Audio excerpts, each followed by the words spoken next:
Resuming debate, the Honourable Member for Prince Edward-Hastings.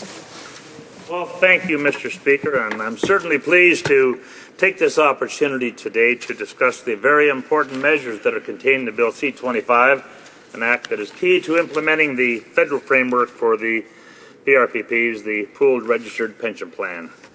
And it's a plan that quite confidently I can ensure personally that, from my perspective, that Canada's seniors will have the retirement that they deserve with the implementation of this kind of a plan. Of course, in short, what is it?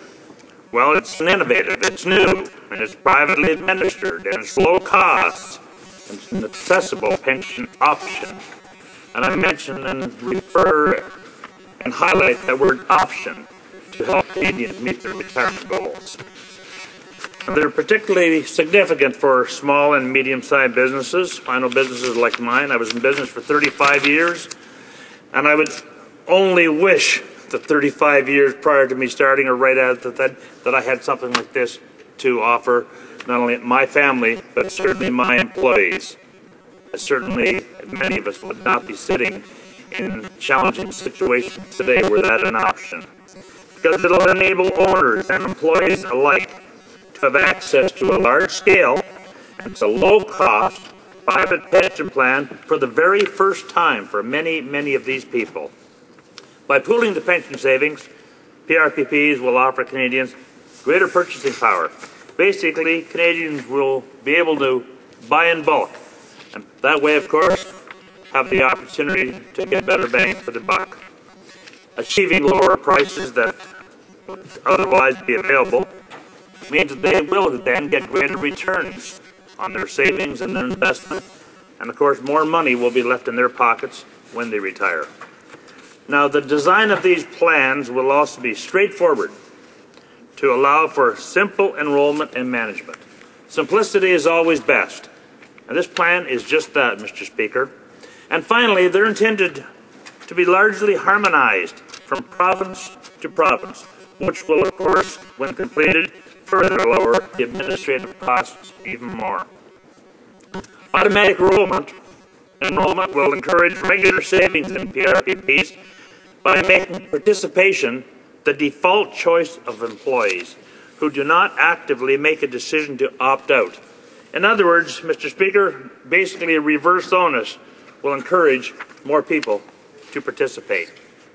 Now, Canada's finance ministers, both provincially and federally, across this country, decided to proceed with this PRPP framework precisely because it was considered the most effective and the appropriate way to target those modest and middle-income families and individuals who may not be savings for retirement. It is not a one-size-catch-all, but it is an option available to a certain segment of people who have not been served before. And in particular, those who currently, of course, do not have access to an employer-sponsored registered pension plan. Certainly I never did, and of course neither did employees and many, many of the thousands of self-employed people in this country. Now, with the federal PRPP legislation having been introduced now, provinces then can easily and seamlessly use it as a model for their respective frameworks so that the system can get up and running and really we're not necessary to go into a full duplication of a bureaucratic maze to administer this. Now, once the provinces put in place their PRPP legislation, the legislative and the regulatory frameworks for the PRPPs will be operational that quickly, thus allowing PRPP administrators to develop and to offer plans to Canadians and their employees. And what I might add will be a very, very competitive process, thus, of course, driving the price down even more. Mr. Speaker, I believe it's crucial that we continue to maintain this momentum for a stronger retirement system. A system that this does not cure entirely into its own, but certainly will go a long way forward to dealing with a particular element of our society that has not been served. And Mr. Speaker, I also want to take my time before you today to discuss other actions that our government is taking and quite frankly has taken to secure Canadians' retirement income needs and to strengthen Canada's retirement income system. One particular instrument that I think is very, very important that is not given its due thrift, in my particular opinion, of course, is financial literacy. For an example, this is an area where we're working to improve the retirement income outcomes. Obviously, a strong system depends upon the ability of its users to make informed decisions that are critical to its success. That's why our government, and I was very, very pleased when the member just sitting in front of me here, the chair of Finance Committee, put forward a private member's bill that promoted strongly financial literacy in this country. And I think that those bills like that and assets like that in the implementation of any programs going forward simply will serve the Canadians well. Now, federal, provincial, and territorial governments are also continuing our work, reviewing options to improve the CPP. Because while the CPP is efficient, admittedly, and effective, and quite frankly, well managed, however, there are serious considerations around imposing, at this point, mandatory payroll reductions in the context of the fragile state of the global economy that really have to be taken into account. So yes, the CPP is an option. But during the time and the constraints and the economic malaise that we find ourselves in, it's deemed by many, particularly our provinces, to be not the right decision at this time. As a matter of fact, even be harmful to our recovery. And as I made clear at the very outset, changes to a system that is so interconnected with our economy must be considered with a great deal of care. There's been a lot of thought into this from across this country. I know the Secretary of State from McLeod has spent a couple of years traveling across this country, meeting literally with every financial authority and every provincial representative across this country. Collectively, they have come up with a unanimous mindset that this is the way to move forward. But I also remind even us as a government, we must be mindful that any legislation must have a bottom line, and it is above all else that it must do no harm. And I'm confident that we're sitting in solid ground there. Now, Canada's retirement income system has already been recognized around the world as a model that succeeds in reducing poverty among Canadian seniors and in providing high levels of replacement income to retired workers. And be assured that our government will make the right policy decisions to ensure it stays that way. And yes, we do welcome thoughts and ideas and considerations, particularly those that are not just driven from a parliamentary ideology that we sometimes find ourselves in a rather disturbing circumstance in the House of Commons, but from actually some really, really sharp, good, well-intentioned, and capable suggestions that come forward. Now, in recent years, our government has made it even stronger with a range of measures to support those elements of the system with a proven record of success. And this has included, as most people here would know, but of course, I repeat this not just for the general public, but I think it is important that we all be mindful that we have taken a number of steps forward. We provided over $2 billion in additional annual targeted tax relief to seniors and to pensioners through measures such as, of course, pension income splitting. And that was huge in a riding like mine. I have the second highest concentration of seniors in the province of Ontario, so I well recognize the need for programs moving forward to allow them to have a disposable income. By increasing the age credit amount, a doubling of the maximum amount of income eligible for the pension income credit. It included reforming the framework governing federally regulated pensions to better protect pensioners. And it also included working collaboratively with the provinces to modernize the CPP, making it more flexible for those transitioning out of the workforce to better reflect the way the Canadians currently live, work, and retire. And most recently, in our latest budget, announcing a top-up to the Guaranteed Income Supplement for Canada's most vulnerable seniors.